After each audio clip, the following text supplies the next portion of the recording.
হোসেন। আজকে আমি দেখাবো আমাদের শিপের ইঞ্জিন রুম। আমাকে অনেকেই প্রশ্ন করে যে এইটা কিভাবে, ওইটা কিভাবে, জাহাজ কিভাবে চলে, জাহাজে তোমার কাজ কি, ব্লা ব্লা ব্লা, আরো অনেক কিছু। সো এটা আমাদের ইঞ্জিন রুম, দেখতে এরকম। আর এই যে বড় যে জিনিসটা দেখতে পাচ্ছেন দানবীয় আকারের, এটা আমাদের মেইন ইঞ্জিন। এটার মাধ্যমে শিপ এক জায়গা থেকে আরেক জায়গায় যেতে সমর্থ হয়। ওকে, সো অ্যাকচুয়ালি পুরো ইঞ্জিন রুমের রাউন্ড নেওয়া পসিবল না এখন। আর যতগুলো মেশিনারি আছে সবগুলো দেখাইতে গেলে, প্লাস সবগুলো এক এক করে এক্সপ্লেন করতে গেলে 2 থেকে 3 ঘন্টা লাগবে, যেটা পসিবল না। আমি শর্টকাটে বলি, জাস্ট আপনারা দেখেন। সামনে যে জিনিসটা দেখতে পাচ্ছেন এটা জেনারেটর আর ডিজেল ইঞ্জিন।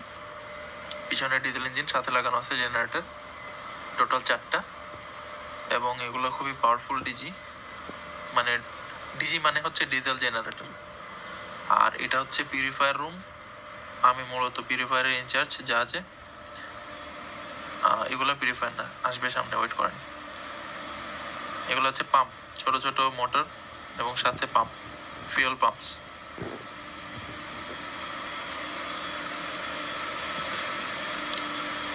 এই যে এখন যে জিনিসগুলো ডান সাইডে মাঝখানে দেখতে পাচ্ছেন, এগুলো পিউরিফায়ার। আর শিপে আমি এটার ইনচার্জ। এখানে টোটাল 10টা পিউরিফায়ার আছে। এগুলো আমার বেবি বলতে পারেন, আমি ওদের প্যারেন্টস। সো এদেরকে ঠিক মতো দেখাশোনা করে রাখতে হয়। আর এগুলোর কাজ তেল পিউরিফাই করা। আর এটা সুইচ বোর্ড, লাল রঙের ওইটা, যেটা ফায়ার এক্সটিংগুইশার, আপনারা অনেকেই চেনেন। আজকাল অফিসে কিংবা যে কোনো জায়গায় প্রায় সব জায়গায় দেখা যায়। আর এগুলো অয়েল ট্যাঙ্কস। আমি একটু স্টিম শাট করব, কারণ আমার টেম্পারেচার রিডিউস করা দরকার।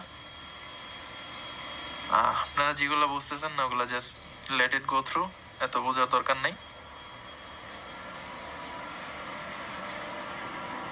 তো এই